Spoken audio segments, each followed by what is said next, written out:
Haleluya. Shalom, selamat pagi Bapak Ibu Saudara yang terkasih dalam Tuhan. Selamat kita berjumpa kembali di tempat ini. Pagi hari ini kita bersyukur kepada Tuhan. Kita boleh ada di tempat ini. Kita kuat, sehat.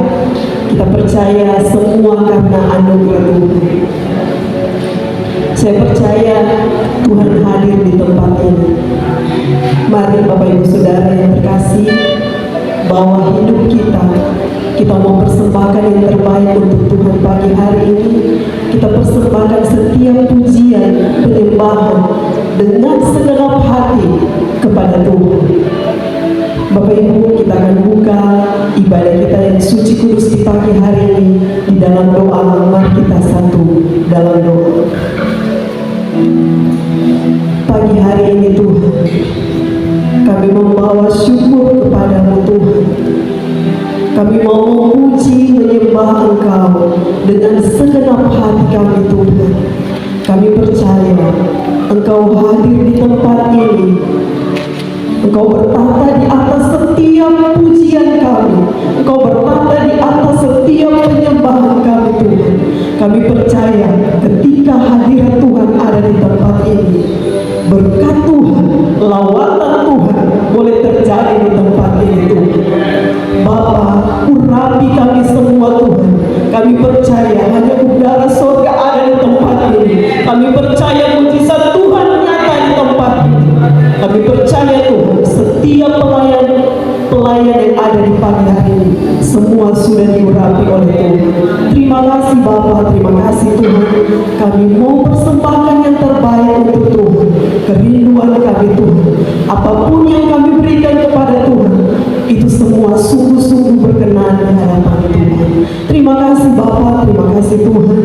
Kami buka ibadah di pagi hari ini hanya di dalam nama Yesus. Dari awal pertengahan sampai berakhirnya ibadah ini hanya kami serahkan ke dalam tangan Tuhan. Haleluya, puji Tuhan. Amin.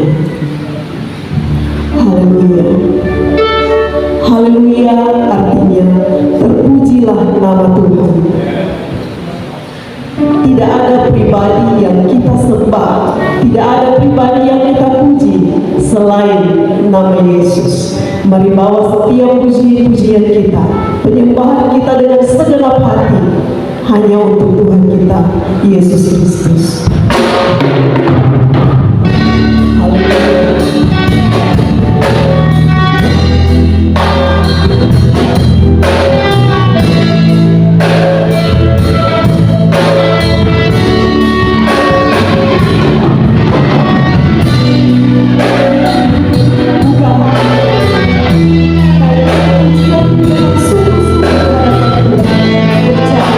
Bahwa Tuhan pasti terjadi buat setiap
percaya dalam kelemahan kami. Kuasa-Mu nyata. Haleluya.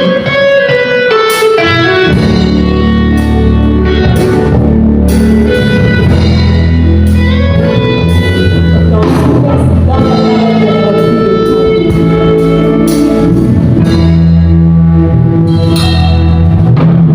Kuasa-Mu nyata di dalam kelemahanku.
kami sampai pagi hari ini Tuhan. Hanya Yesus sahabat sejati dalam hidup kami. Dalam segala hal yang terjadi dalam hidup kami Tuhan, Engkau selalu ada di dalam hidup kami, setia menolong, menjadi pelindung, menjadi menara di dalam hidup kami Tuhan. Oleh sebab itu Tuhan, jangan pernah jauh dari hidup kami Tuhan, sebab kami manusia, kami tidak mampu tanpa Engkau dalam hidup kami. Kami butuh Engkau di dalam hidup kami.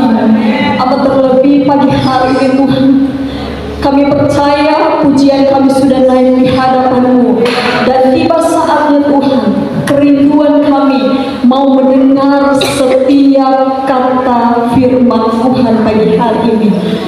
Hamba-Mu yang Tuhan percayakan untuk melayani pagi hari ini Tuhan, kami percaya firman-Mu selalu baru. Dan pagi hari ini Tuhan, siaplah hati kami mendengar setiap firman-Mu Tuhan lewat hamba. Mari Tuhan berbicaralah lewat hamba-Mu. Tuhan sampaikan isi hati-Mu lewat hamba-Mu. Sebab hari-hari ini kami butuh kekuatan dari firman-Mu Tuhan. Karena dunia saat ini Tuhan sementara mencoba menarik akan hidup kami Tuhan untuk jauh daripada Engkau. Oleh sebab itu Tuhan, kuatkan kami lewat iman pengharapan kami firman-Mu. Karena kami percaya Tuhan, hanya firman yang menjadi pelita di dalam hidup kami Tuhan. Di luar firman-Mu kami tersesat Tuhan. Oleh sebab itu Tuhan, pakai hamba-Mu pagi hari ini untuk dia dapat berkata-kata seturut dengan kehendak Tuhan saja. Mari Tuhan, urapan Allah ada di atas hamba-Mu. Dia berkata-kata hanya seturut dan maunya Tuhan saja. Kami akan duduk diam mendengar kebenaran firman-Mu, dan biarlah Tuhan, kami bukan hanya mendengar saja, melainkan kami menjadi pelaku-pelaku firman. Kami siap mendengar firman-Mu hanya di dalam nama Tuhan Yesus Kristus, Tuhan kami, Juru Selamat kami yang hidup. Haleluya, puji Tuhan. Amin. Puji Tuhan, firman Tuhan pagi hari ini akan disampaikan oleh Bapak Ibu.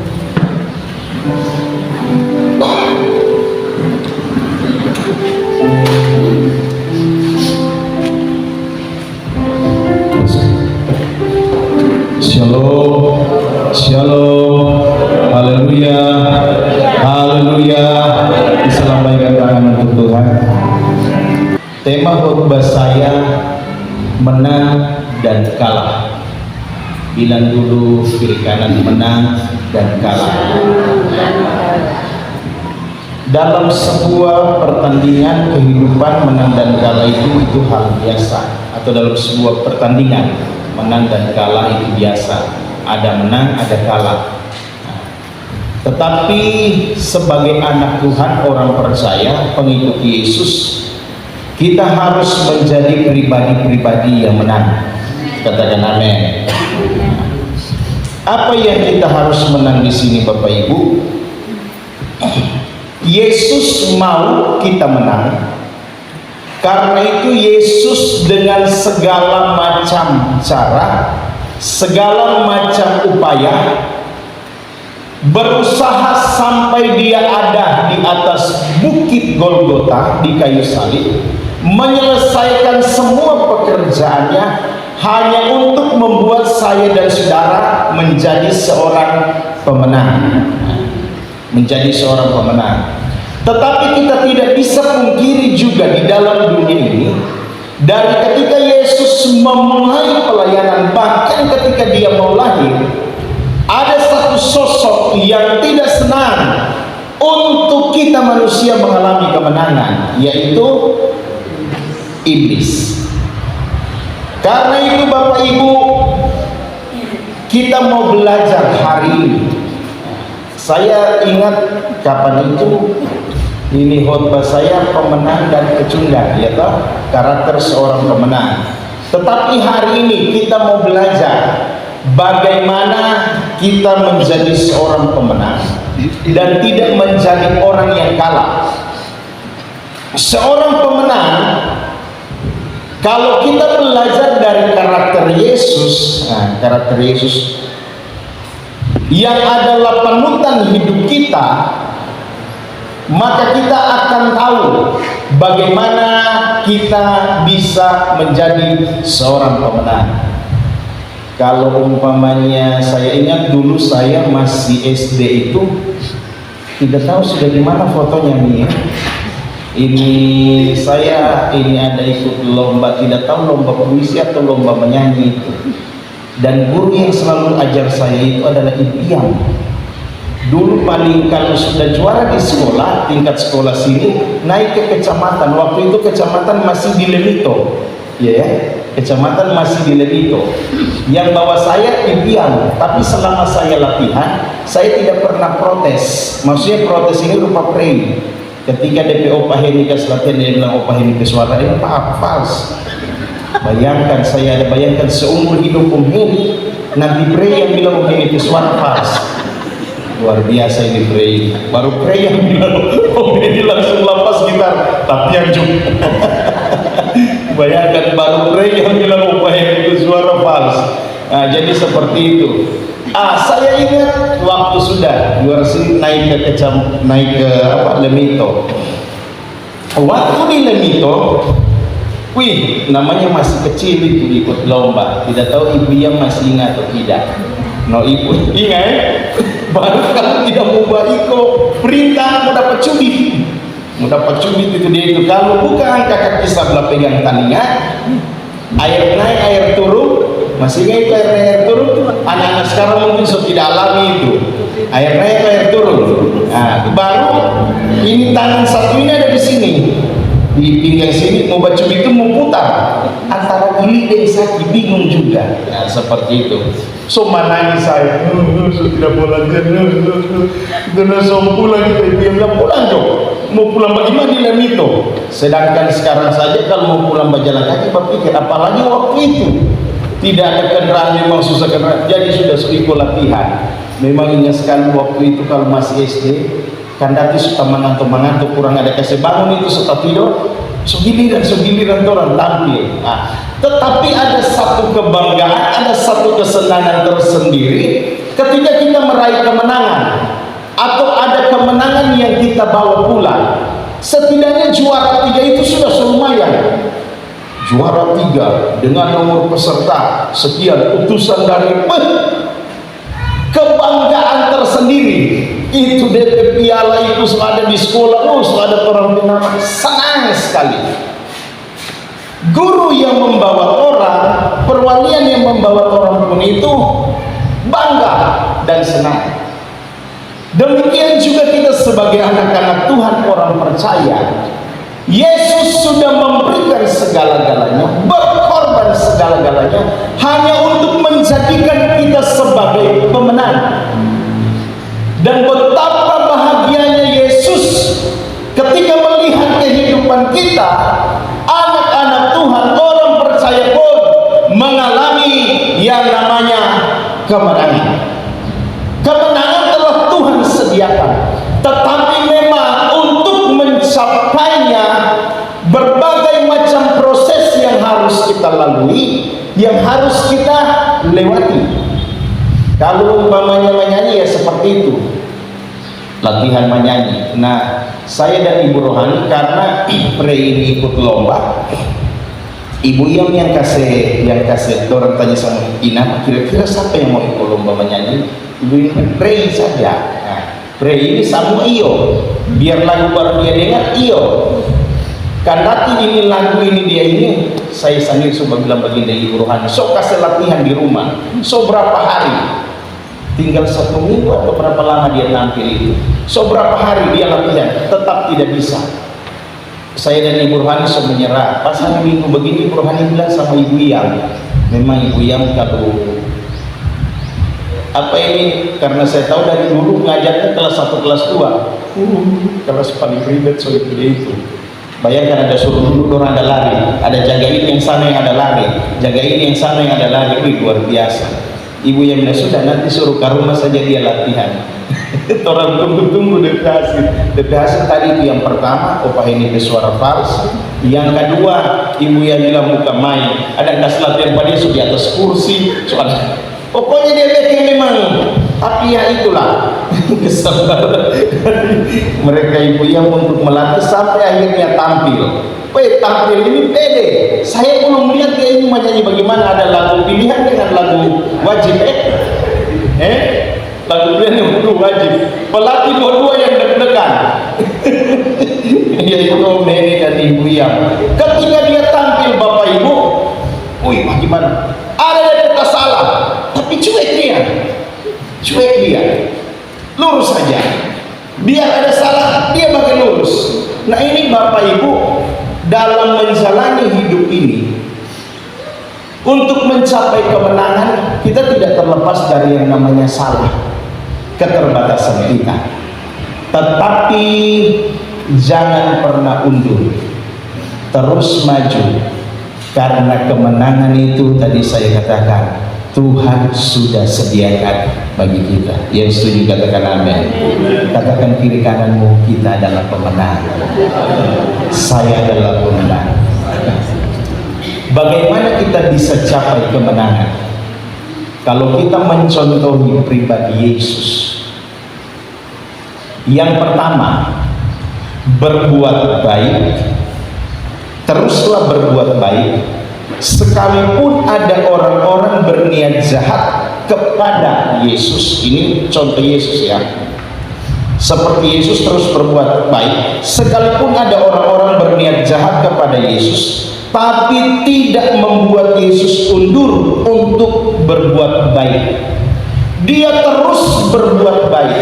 Sekalipun ketika dia selesai menyembuhkan orang di tempat ini, ada orang-orang lain mau menyalahkan dia, ada orang-orang mau melempar dia dengan batu, ada orang yang mengusir dia. Namun apa yang dilakukan oleh Yesus? Terus dan semakin terus berbuat yang namanya kebaikan. Yang setuju katakan amin. Karena itu poin yang pertama, untuk kita memperoleh kemenangan dalam kehidupan kita, teruslah menjadi pribadi-pribadi yang berbuat baik.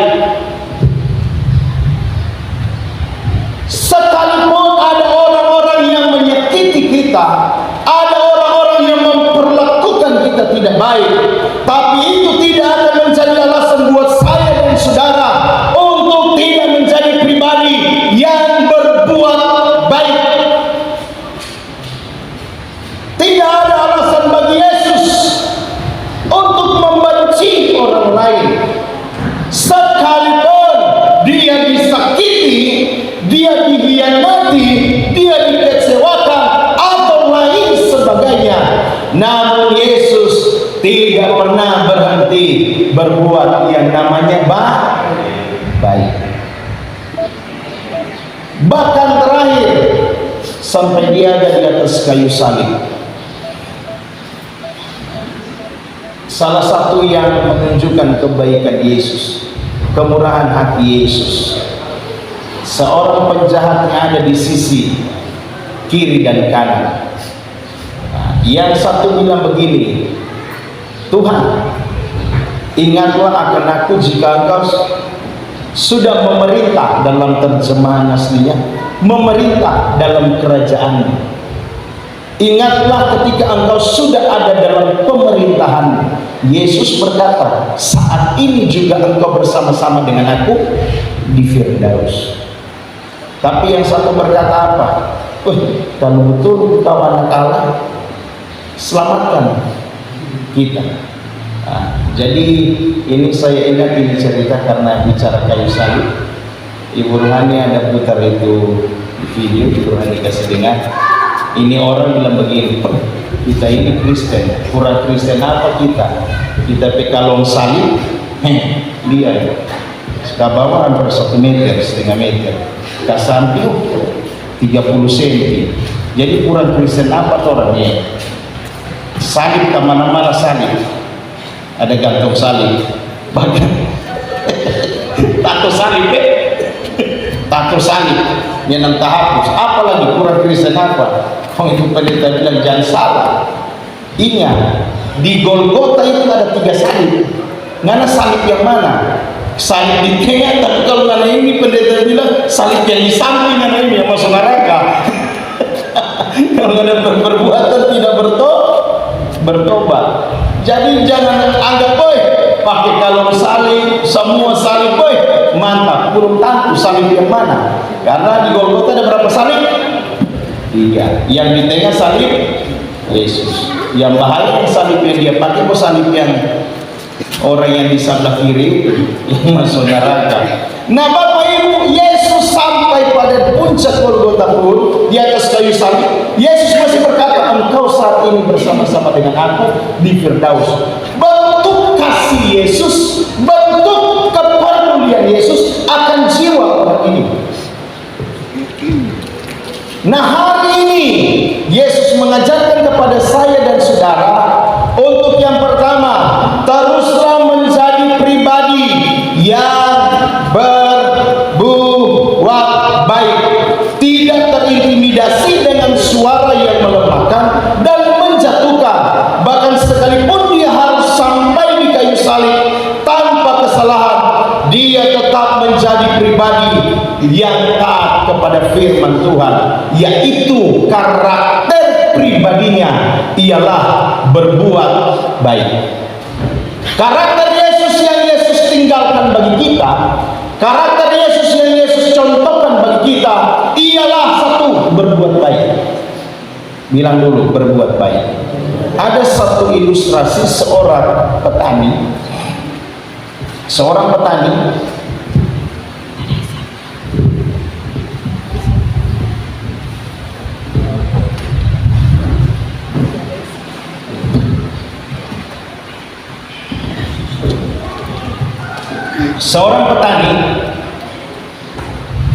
ketika dia sedang membakar jerami,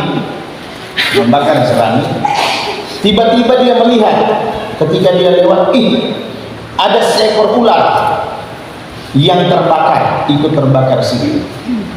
Dengan sigapnya petani ini mau menolong ular yang ada. Ketika dia akan mengambil ular yang ada untuk membebaskan ular dari api yang ada, tiba-tiba tangan petani ini dipatuk oleh ular yang ada. Ketika dipatuk oleh ular, petani kesakitan. Tapi karena dia lihat ular ini akan terbakar, jadi dia cepat ambil kayu kembali untuk menolong ular ini keluar dari api. Anaknya melihat dari jauh, anaknya berkata begini di dalam hatinya, seolah-olah terlalu bodohnya papa saya ini. Kenapa? Sudah tahu-tahu tadi dia tolong ini ular, digigit, tapi ini dia masih mau tolong itu ular yang ada keluar dari api. Namun petani tetap ini kasih keluar. Setelah ular ini keluar, anaknya berkata, "Papa, kenapa papa tetap menolong ular itu? Kenapa bapak tetap menolong ular itu? Bukankah yang pertama dia sudah menggigit tangan bapak? Tapi kenapa bapak tetap mau mengeluarkan ular yang ada?" Jawab bapak ini satu, sifat ular itu sudah seperti itu. Sifat saya menolong. Sekalipun dia menyakiti saya, tapi tidak akan mengubah karakter saya sebagai orang yang mau menolong. Sampai situ Bapak Ibu mengerti? Apapun yang terjadi di sekitar kita, orang lain bisa mengintimidasi kita, orang lain bisa mengatakan hal-hal yang tidak baik kepada kita, orang lain bisa mempengaruhi pikiran dan hati kita. Tetapi saya mau katakan, jangan pernah berubah. Karaktermu yang Yesus tunjukkan adalah berbuat baik. Sekalipun engkau disakiti, sekalipun engkau dikhianati, sekalipun engkau terluka, namun tidak ada alasan buat kita untuk tidak berbuat baik. Karena itu adalah karakter saya dan saudara yang Tuhan berikan contoh bagi saya dan saudara. Haleluya. Kiri kanan katakan, teruslah berbuat baik. Lagi, teruslah berbuat baik. Yang kedua, untuk kita bisa mencapai kemenangan, yaitu selalu melepaskan pengampunan atau mengampuni. Yesus, kalau saya khotbah di kematian Yesus atau kebangkitan, Yesus sudah disesah, sudah dipukuli, dengan kata lain hancur sekujur tubuhnya. Karena firman Tuhan katakan tidak berbentuk lagi mukanya. Kalau Bapak Feli bilang kalau mau Bapak pukul belum sampai DP tangan so kena duluan, ya toh, ini maksudnya ini cuma ini kalau orang manusia belum sampai. Aduh, bagaimana Aron? Coba obat Aron, oleh. Oh, sebenarnya saya lupa tadi saya masuk orang, saya bilang, seragam dengan kayu setia mempersembahkan pujian, kata Aron bilang mempersembahkan pujian, soalnya sama kata Don Bobi baju. Cuma kalau saya undang maju di depan menyanyi, ada saya tidak mau bilang DP nama, cuma satu orang bapak, dia ada orang panggil dia berdoa di ibadah kaum pria, berdoa dia. Tapi mulai hari itu, soalnya pernah masuk kaum pria dia. Tiap telepon dia lagi sibuk. Itu yang saya jaga, Pak. Aron menyanyi, tapi ini hari minggu terakhir dia masuk. Jadi tidak jadi. Mengampuni.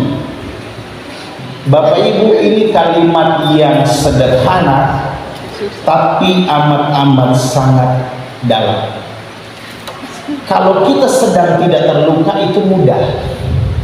Tapi ketika kita sedang, kalau umpamanya luka ini masih baru, kontak-kore, DP sakitnya ada dua.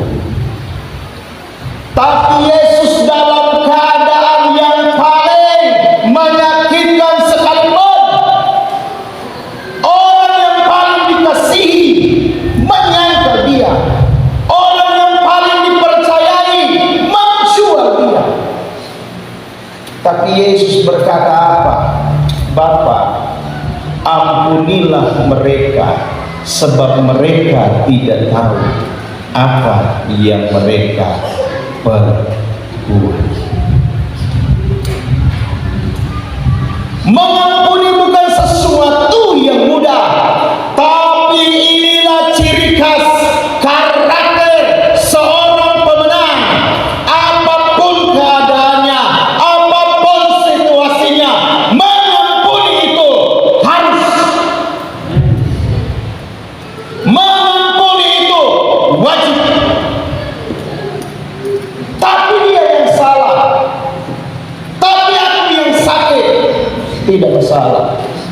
Tugasmu adalah mengampuni.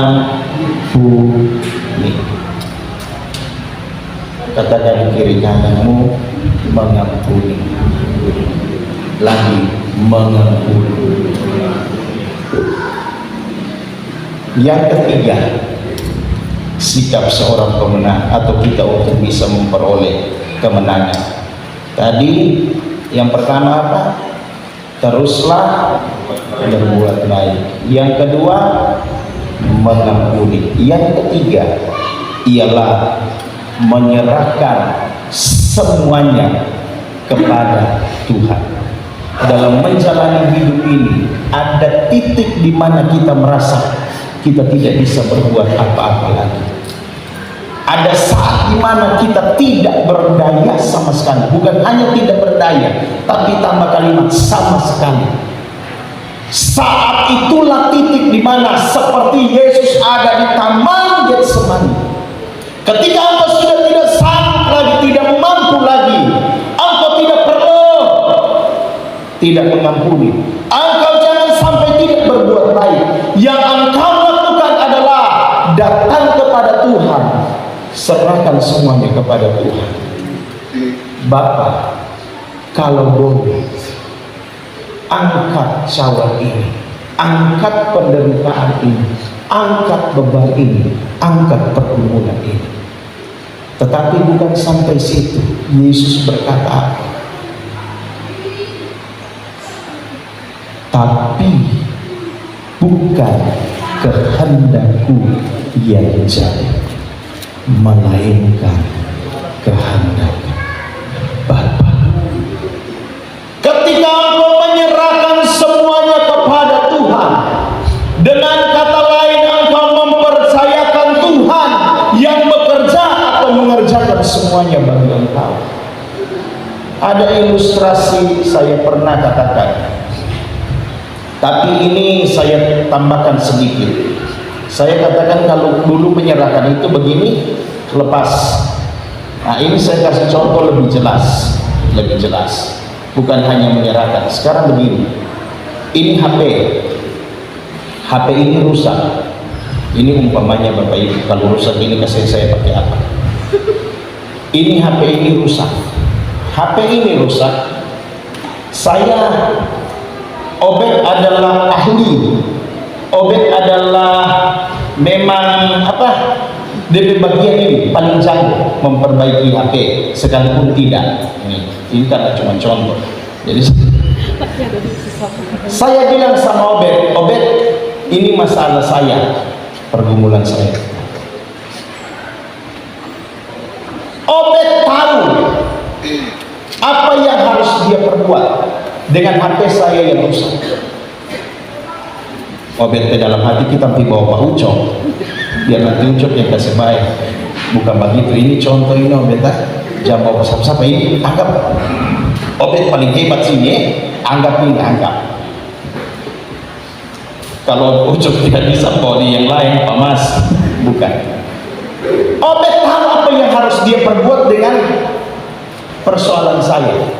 Obed tahu langkah-langkah yang harus dia ambil supaya masalah saya ini selesai. Obed yang paling tahu, bukan saya. Obed mulai dengan mengambil tahap pertama, mulai buka ini apa? Ini HP, tak lihat, kenapa dia tidak hidup? Obed mulai ambil, buka satu-satu. Obed baru sementara bekerja, baru buka 2 box. Orang yang punya masalah sudah datang. Oh, tiap Obednya ini sudah jauh. Orang sudah mulai ambil. Orang mau coba selesaikan ini masalah. Artinya Tuhan sementara bekerja, orang hentikan. Orang yang ambil alih, orang yang bekerja. Tapi kalau kita menyerahkan semuanya kepada Tuhan, Obed mulai buka. Orang kewajiban apa? Tunggu, berdoa, sabar, menanti jawaban.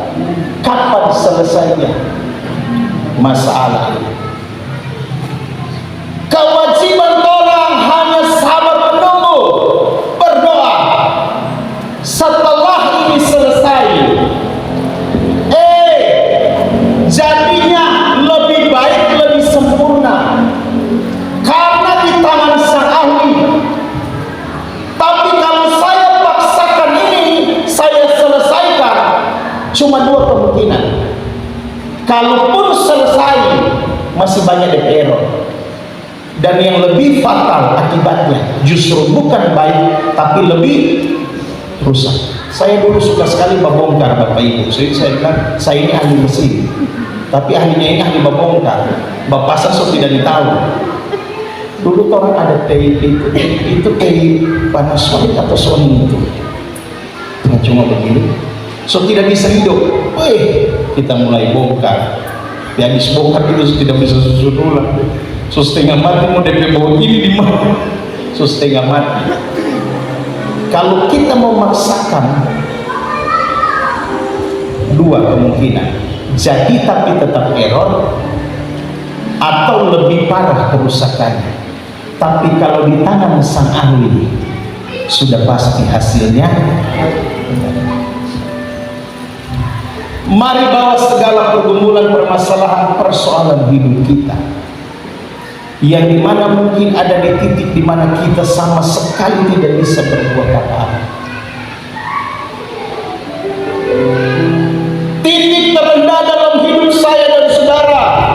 Di mana? Ada yang tahu?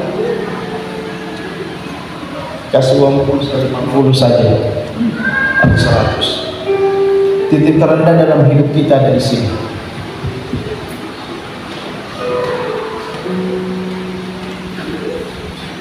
Saat engkau tidak sanggup, tidak mampu berlutut, saat engkau ada di titik paling rendah,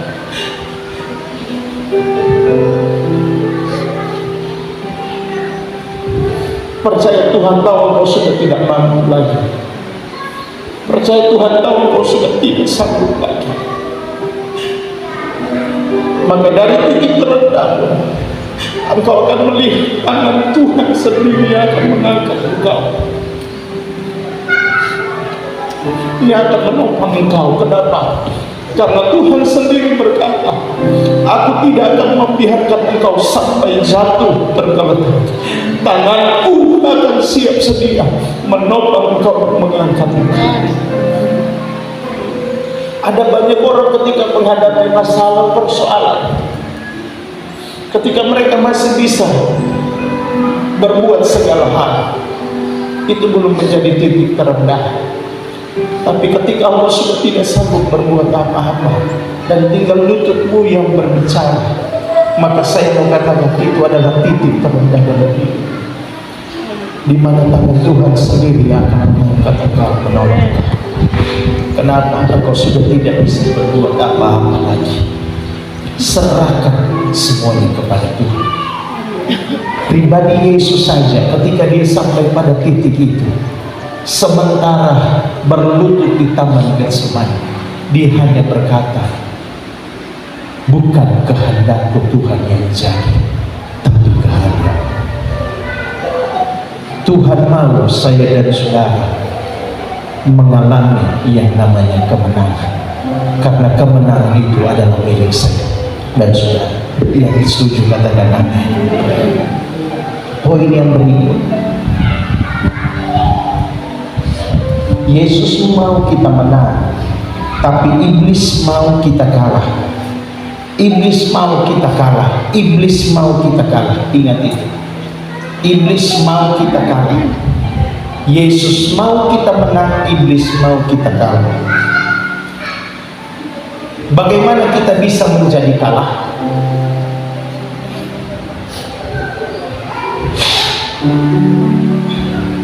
Ketika kita menjadi orang yang kecewa dan putus asa dan mulai menyalahkan keadaan kita, maka saya mau katakan ini adalah tahap awal engkau akan mengalami kekalahan dalam hidup. Ketika kekecewaan itu menguasai hatimu, ketika keputusasaan itu menguasai hidupmu, maka saya mau katakan, ketika engkau menyalahkan keadaanmu, mulai menyalahkan keadaanmu, engkau sudah pada level 1 menuju kepada yang namanya kekalahan. Jangan sampai kekecewaan, keputusasaan itu menguasai hidup kita.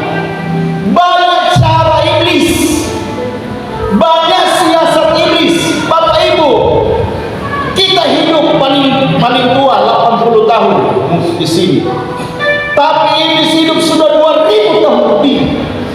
Bukan hanya satu pengalaman yang dia lalui, tapi banyak pengalaman yang iblis lalui dan dia ketahui sebagai bentuk bagaimana dia dapat menjadikan kita pribadi-pribadi yang mudah kecewa, mudah putus asa, bahkan menyalahkan keadaan kita. Karena itu firman Tuhan katakan, jangan sampai kekecewaan, keputusasaan atau menyalahkan keadaan menguasai hidup kita. Yang setuju katakan amin. Bapak Ibu, keadaan apapun yang terjadi bisa saja memicu atau menjadi alasan buat kita menjadi kecewa. Tapi jangan sampai Jangan sampai kekecewaan itu yang menguasai hidup kita.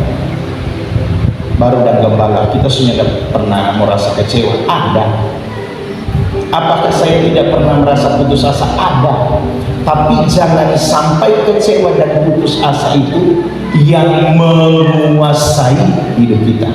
Yang kedua, iblis mau kita kalah dengan cara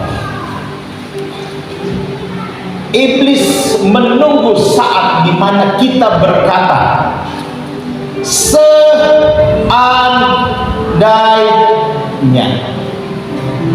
Mengapa kalimat seandainya begitu penting? Karena ketika kita mulai berkata di dalam hati kita seandainya, ini ketika kita dalam keadaan yang tidak baik, dalam keadaan kita yang terburuk, dan kita mulai berkata seandainya. Seandainya di sini yang bahayanya. Kenapa? Dari kalimat yang ada, kata yang ada, kita mulai membandingkan hidup kita dengan orang lain. Disitulah kita mulai menyalahkan satu dengan lainnya. Bahkan terlebih kita dalam hal ini kita mulai meragukan rencana Tuhan, cara Tuhan, pekerjaan Tuhan dalam hidup kita. Seandainya dengan Tuhan tidak ada seandainya. Dengan Tuhan ya dan amin. Kalaupun hari ini Tuhan izinkan engkau dalam situasi yang sulit, percaya saja, yakin saja, di balik dari semuanya ada selalu rencana Tuhan yang indah buat saya dan saudara. Yang ketiga, iblis mau kita kalah. Yang pertama, dengan level yang pertama mulai kecewa, mulai putus asa, menyalahkan keadaan. Level berikut lebih meningkat lagi, yaitu kita mulai seandainya, meragukan firman Tuhan, mulai tidak percaya sepenuhnya. Ini iblis senang. Yang ketiga, untuk kita bisa kalah dengan cara iblis, yaitu menyalahkan diri sendiri, menyalahkan orang lain, saya katakan tadi, dan dampaknya satu. Ini yang paling terakhir, meninggalkan Tuhan.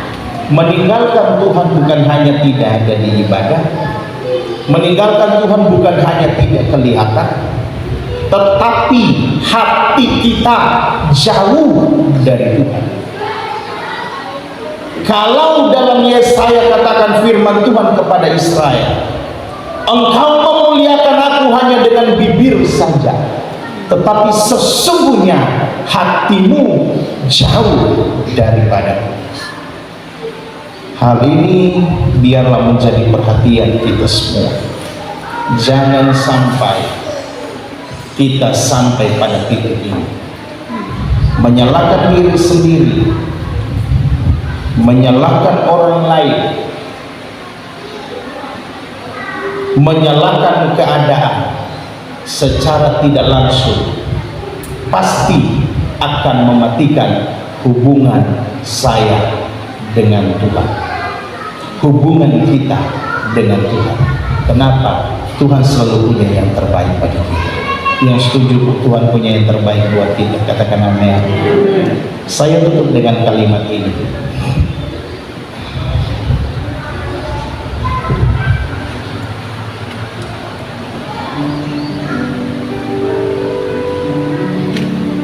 Sebelum saya tutup dengan kalimat ini, ayat yang saya baca buat kita semua, 1 Korintus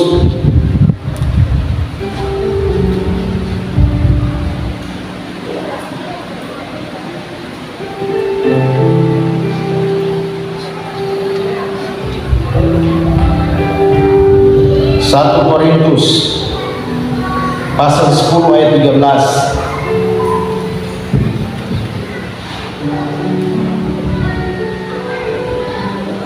1 Korintus 10 ayat 13. Kita baca dulu dalam terjemahan itu, sesudah itu saya baca dalam terjemahan Inggrisnya.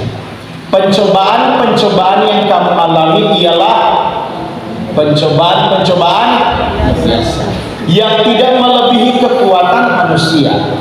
Sebab Allah setia, dan karena itu Ia tidak akan membiarkan kamu dicobai melampaui kekuatanmu. Pada waktu kamu dicobai, Ia akan memberikan kepadamu jalan keluar sehingga kamu dapat menanggungnya. Kalau dalam terjemahan Inggris berkata begini, tidak ada cobaan yang menimpamu yang tidak dialami orang lain. Jadi pencobaan yang kita alami, orang lain pun itu alami. Oh, orang tidak mengerti kita pe perasaan. Oh, orang tidak mengerti kita pe keadaan. Sebenarnya Bapak Ibu, firman Tuhan katakan yang kita alami itu sama orang lain pun alami. Terus dikatakan, dan Allah itu maha setia. Dia tidak akan membiarkan kamu mencoba atau dicoba melebihi apa yang mampu kamu tanggung. Jadi saya pernah kasih ilustrasi di sini. Kalau ada yang masih ingat, kemampuan saya memikul beban 100 kilo. Masih ingat? Atau ingat ulang ya? Kemampuan saya memikul beban 100 kilo. Jadi kalau saat ini saya sementara memikul beras 50 kilo, Tuhan tahu kapasitas saya 100 kilo. Jadi seolah kita berdoa, Tuhan terlalu berat ini beban, angkat, hilangkan. Tiba-tiba Tuhan izinkan lagi, dapat tambah 10 kilo. Tuhan, kenapa Tuhan belum angkat ini beban? Belum selesai masalah A, sudah masalah B. Tuhan cepat angkat ini beban. Tiba-tiba apa? Ditambah lagi 20 kilo. Tuhan belum selesai AB, Tuhan kirim lagi masalah C. Lalu apa? Tolong Tuhan angkat beban yang ada. Tuhan tambah lagi berapa? 15 kilo. Orang berkata, soleh berat ini Tuhan. Tapi Tuhan tahu orang mampu berapa kilo? Yang tak pikul baru berapa? 95. Firman Tuhan ini berkata, pencobaan yang kamu alami tidak akan pernah mungkin melebihi yang kau mampu pikul. Tuhan tahu batas kemampuan kita. Sekalipun kita mungkin merasa sudah tidak mampu Tuhan, tapi Tuhan tahu. Tidak mungkin saya bisa 100 kilo, Tuhan kasih 105 kilo. Tidak mungkin Tuhan tahu kapasitas saya 100 kilo, Tuhan kasih 101 kilo. Karena Tuhan tahu batas kemampuan saya. Haleluya. Tuhan tahu batas kemampuan saya dan saudara. Engkau merasa penderitaanmu paling berat dari yang lain. Yang pertama tadi katakan, semua orang mengalami sama. Yang kedua, tidak ada pencobaan yang akan melebihi kekuatan. Yang berikut dikatakan di sini, namun dengan adanya cobaan itu juga akan memberikan jalan keluar agar kamu sanggup menanggungnya. Artinya, beban Tuhan kasih, masalah Tuhan kasih, tapi sebenarnya penyelesaian jawabannya sudah ada. Ibaratnya 1 tambah 1, jawabannya sudah ada 2. Tuhan sudah tahu jawabannya yang terbaik buat saya dan saudara. Karena itu, marilah dalam keadaan apapun hidup kita, jangan sampai iblis mengambil keuntungan sehingga kita kalah dan tidak menjadi seorang pemenang. Tapi biarlah kita terus menjadi seorang pemenang. Katakan kiri kananmu, saya adalah pemenang. Mazmur 37 ayat 8.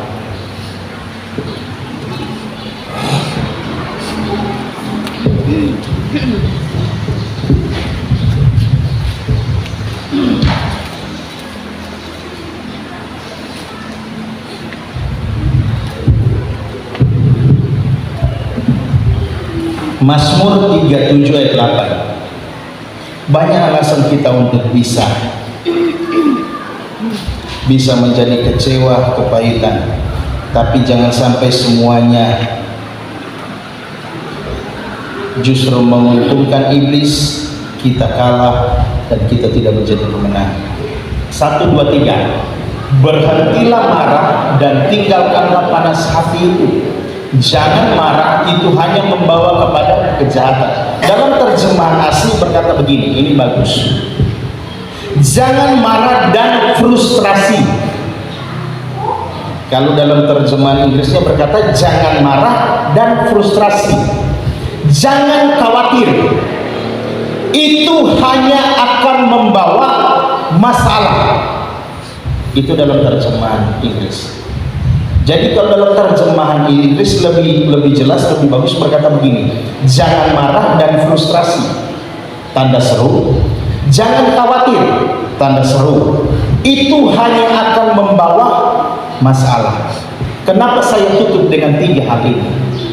Karena 3 hal ini paling sering kita temui dalam kehidupan kita sehari-hari. Cepat marah, cepat frustrasi, dengan khawatir. 3 hal ini yang iblis bisa pakai dengan luar biasa, sehingga kita akan mengalami yang namanya kekalahan. Bilang dulu kiri kanan, jangan marah, jangan frustrasi, jangan khawatir. Itu hanya akan membawa, kalau di sini apa, kejahatan. Kalau di sini bilang masalah. Kalau umpamanya ini saya bilang ini Bapak Ibu, saya pun belajar, saya pribadi belajar. Saya berkata cerita kemarin dengan hamba Tuhan, anak dari ibu yang hadir sama-sama dengan kita di sini, Bapak Freike. Di tengah-tengah masalah yang sementara saya alami, saya hadapi, saya pun, nah ini bukan cari muka atau tidak, dijauhkan Tuhan. Berapa hari ini karena saya sudah bilang sama Ibu Doli, saya akan ambil puasa. Nah, saya ambil puasa pergumulan beberapa jemaat yang ada. Di tengah-tengah apa yang saya alami, kalau mau pikir, saya pun ada yang saya hadapi. Kalau mau lihat segala situasi kondisi, atau umpama ada hal-hal yang bisa membuat saya itu jadi stres, atau yang katakan tadi itu frustrasi, tapi saya tanamkan di hati saya dari beberapa hari sampai kemarin saya bicara dengan itu hamba Tuhan Bapak Freike. Saya cuma bilang di hati, saya tidak mau iblis menang, saya tidak mau iblis menang, saya tidak mau iblis menang. Karena ketika saya menunjukkan respon saya terhadap situasi kondisi yang ada yang tidak enak, maka iblis dengan sukacita dia tepuk tangan satu hari. Kenapa? Saya terpancing frustrasi, kiri kanan saya ada hati-hati yang bisa dengan kata-kata saya terluka, ada hati-hati yang disakiti. Iblis akan semakin bersukacita. Kalau tepuk tangan mungkin dari begini, dia akan semakin keras. Ada banyak hal dalam hidup kita menjadi kesempatan di mana iblis menang, bukan kita yang menang. Artinya iblis menang, kita kalah. Tapi ketika kita tampil menjadi pemenang, maka iblis kalah. Khotbah ini sebelum saya khotbahkan, saya pun Tuhan bentuk, saya pun Tuhan proses, saya pun belajar. Tapi saya mau kita orang-orang yang sudah ditembus oleh Tuhan semuanya mengalami yang namanya kemenangan. Haleluya. Bilang kemenangan itu bagian saya, kalah itu bagian iblis. Jadi kalau di rumah mulai dengan umpama istri Sulaiman dalam hati dalam nama Yesus, iblis jangan sampai menang, saya yang harus menang. Amin. Ada saya pernah sampaikan, mungkin ingat atau tidak, itu khotbah seorang penceramah, dia berkata begini, DP istri ini hama, bukan main DP apa ini, DP berkata-kata, orang lain karunia cuma 5.000, stop kalau dia 15.000 mungkin. Pokoknya kata ini DP laki saat Yesus tengah mati pada hari ini, DP Bafeto, DP suami kasih hadiah, dia DP suami panggil ke dekat sumur, pas dekat sumur DP suami lempar ke dalam sumur. Pokoknya itu sumur itu nolong sekali, sumur dulu nolong sekali, sudah dia ada di dalam sumur, DP suami di atas pak kopi, rasa jongana Bafeto jo, so di dalam sumur Bafeto jongana, yang penting kita sudah dengar karena Bafeto, so minum kopi dengan makan kubis, nyanda sampai setengah jam kurang kaya muncul mana pasar dari dalam sumur. Terus apa ini? Dia bilang, aku jin penunggu sumur yang ada. Sudah 400 tahun lebih saya dalam sumur. Nanti itu perempuan itu masuk, baru kita tidak tahan di dalam sumur. Bukan main, istilahnya apa? Sampai setan pun lari. Bukan cuma manusia frustrasi, setan pun frustrasi. Berapa tahun dia di dalam sumur. Nanti itu perempuan itu masuk, dia keluar. Banyak hal yang bisa menjadikan kita stres, frustrasi. Tapi apa tadi itu, marah, frustrasi, dan khawatir. Tapi jangan sampai iblis mengambil keuntungan di dalamnya, kita kalah dan iblis yang menang. Tapi katakan kita pemenang. Lagi katakan kita pemenang. Lagi katakan saya pemenang. Saya kunci dengan kalimat ini. Iblis mau kita menyerah dengan segala keadaan yang tidak baik. Tapi kalau kita masih Tuhan izinkan ada sampai saat ini, berarti Tuhan tidak pernah menyerah dengan keadaan kita. Dia masih punya rencana yang indah buat kita. Bapak Ibu, ketika kita tidur malam, kita berdoa, menyerahkan semua kepada Tuhan. Segala pergumulan, beban, persoalan hidup kita. Ini yang saya mau katakan. Kalau iblis kasih ingat orang bermasalah, orang pergumulan. Mungkin ada tiba-tiba orang berkata yang tidak enak, tidak baik. Jadi lebih lemah kita. Tapi kalau kita malam sudah berdoa, Tuhan terima kasih hari ini. Tuhan terima kasih untuk hari besok. Besok itu masalah kita belum selesai atau belum ada jawaban. Tapi kalimat ini berkata, tapi kalau Tuhan izinkan kita ada hari ini, kita masih hidup hari ini, artinya Tuhan tidak pernah menyerah dengan keadaan kita. Tuhan punya sesuatu yang baik buat saya dan saudara. Kemenangan, berkat, mujizat, kuasa selalu ada buat saya dan saudara. Tundukkan kepala kita di hadapan Tuhan.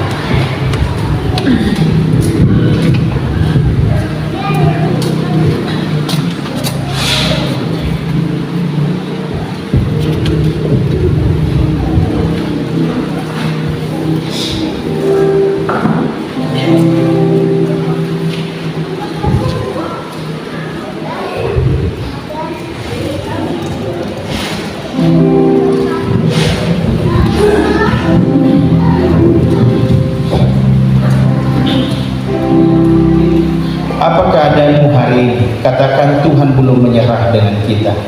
Terbukti kita masih ada hari ini. Maka saya pun jangan menyerah dengan keadaan saya, karena Tuhan punya rencana yang baik buat saya. Jangan sampai iblis mengambil keuntungan apapun dari hidup kita. Tapi biarlah kehendak Tuhan jadi atas kita. Kemenangan, berkat, mujizat selalu bagi saya dan saudara Tuhan sediakan. Haleluya. Engkau yang punya masalah persoalan pergumulan hari ini, atau engkau yang mulai terpancing dengan cara tipu daya muslihat iblis, taruh tangan di atas dada. Minta Tuhan hari ini bereskan semuanya, pulihkan semuanya, agar kemenangan itu jadi bagian kita.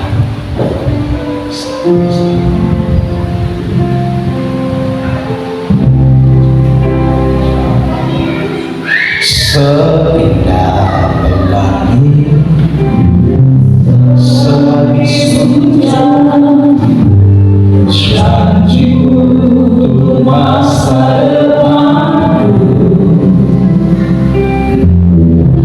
Walau badai yang datang silih berganti, namun kau selalu besertaku.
tapi oleh karena kasih-Mu Bapa.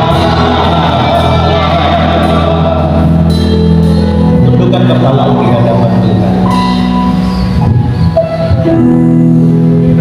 Apakah ada di sini yang perbuatan baik kita terpengaruh atau hanya bergantung pada situasi kondisi saja? Kalau lagi baik, oke, saya berbuat baik. Atau saya berbuat baik hanya kepada orang yang berbuat baik kepada saya. Untuk engkau bisa menjadi pemenang, Yesus ajarkan berbuatlah baik terus menerus kepada siapa saja, apapun keadaannya.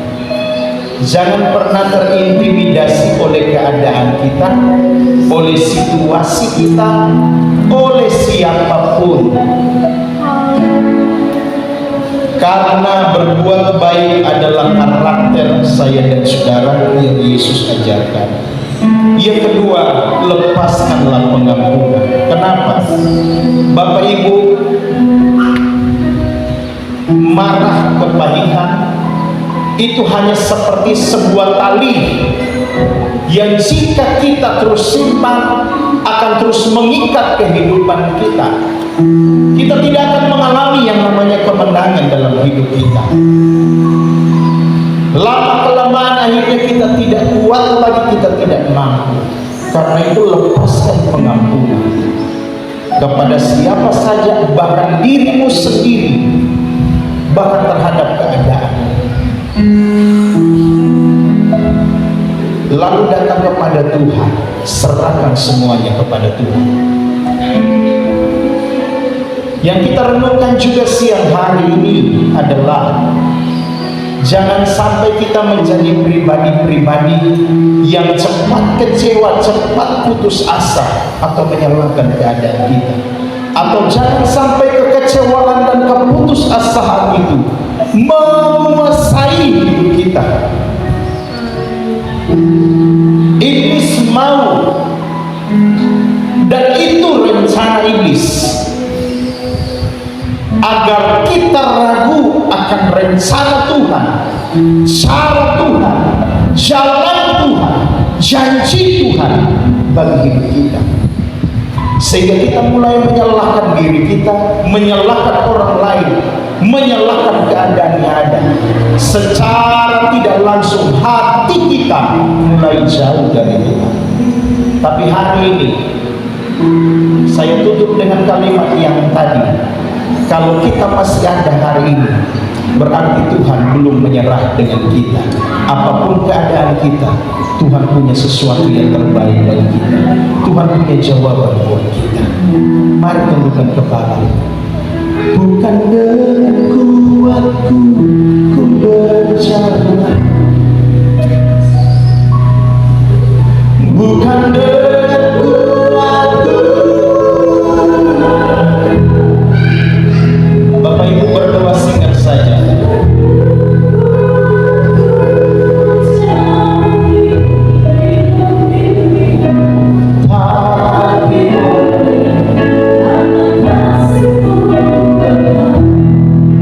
Mana yang hari-hari ini masih sering dikuasai amarah?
seindah penuh angin. Bapak Ibu berdoa sinar-sinar di pujian itu. Oh,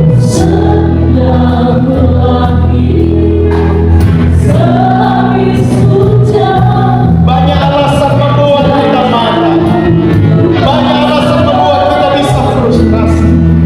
Banyak alasan yang mungkin kita tidak bisa bantah, membuat kita khawatir. Tapi hari ini Tuhan berkata, Tuhan tidak pernah menyerah kepadamu.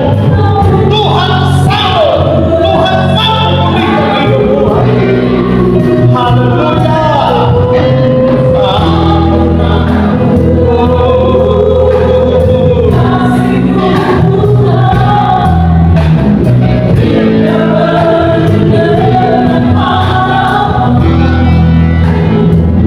Terus berdoa, terus berdoa, terus berdoa, masing-masing dengan Tuhan. Sangatlah Yesus. Angkat hatimu sebagai seorang pemenang. Dengan iman angkat tanganmu, angkat hatimu katakan. Terus berdoa. Amin. Haleluya.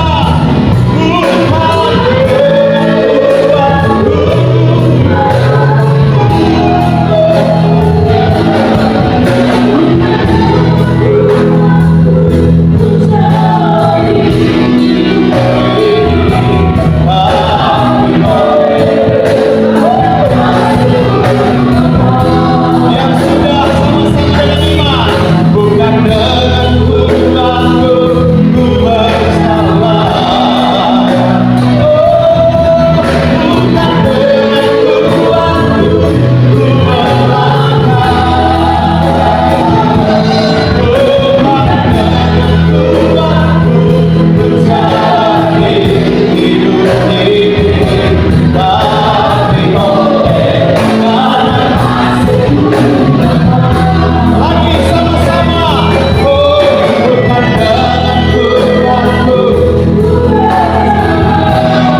Dengan jujur di hadapan Tuhan hari ini, engkau masih yang cepat marah, bangkit berdiri.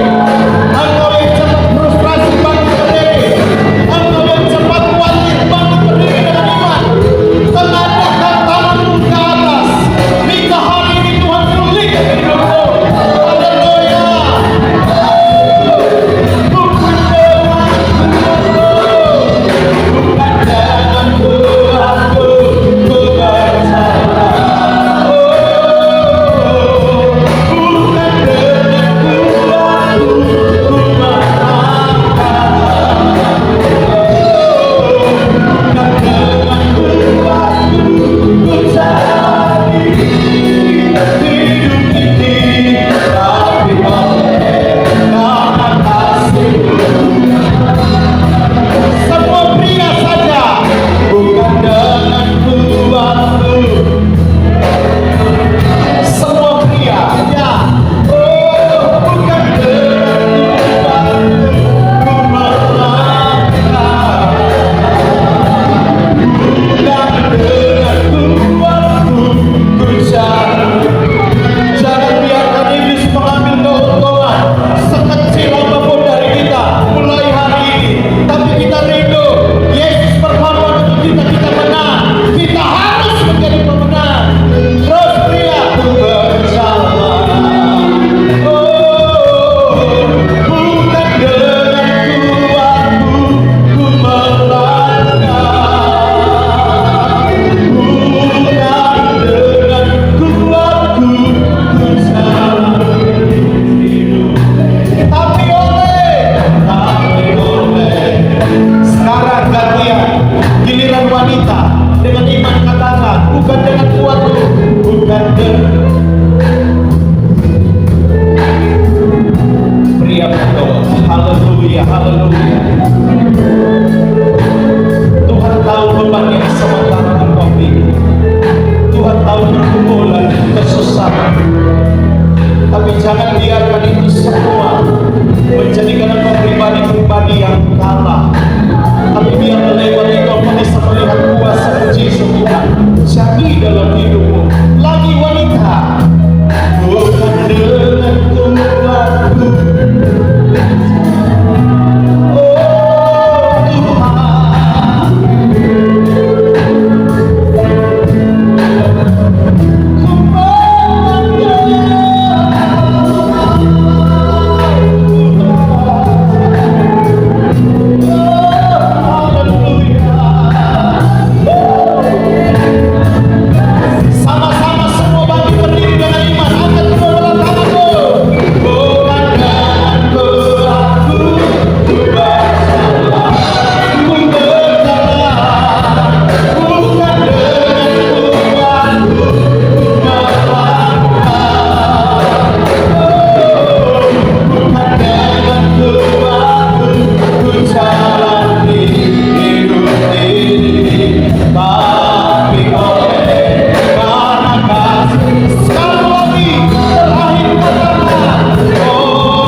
jadi kuat sebab Engkau menopangku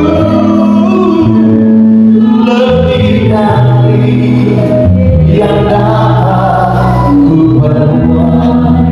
Terakhir, Kau angkatku di atas. Engkau melihat setiap tangan yang terangkat hari ini. Engkau yang tahu apa yang sering membuat kami marah, sering hati ini terpengaruh.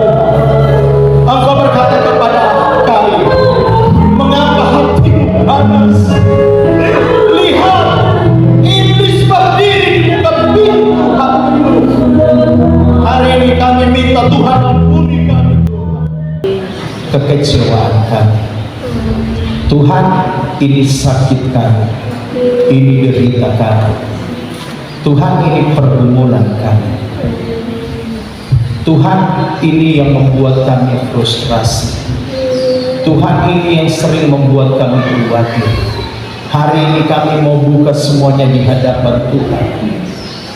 Tuhan, tolong setiap kekurangan, keterbatasan, kelemahan kami.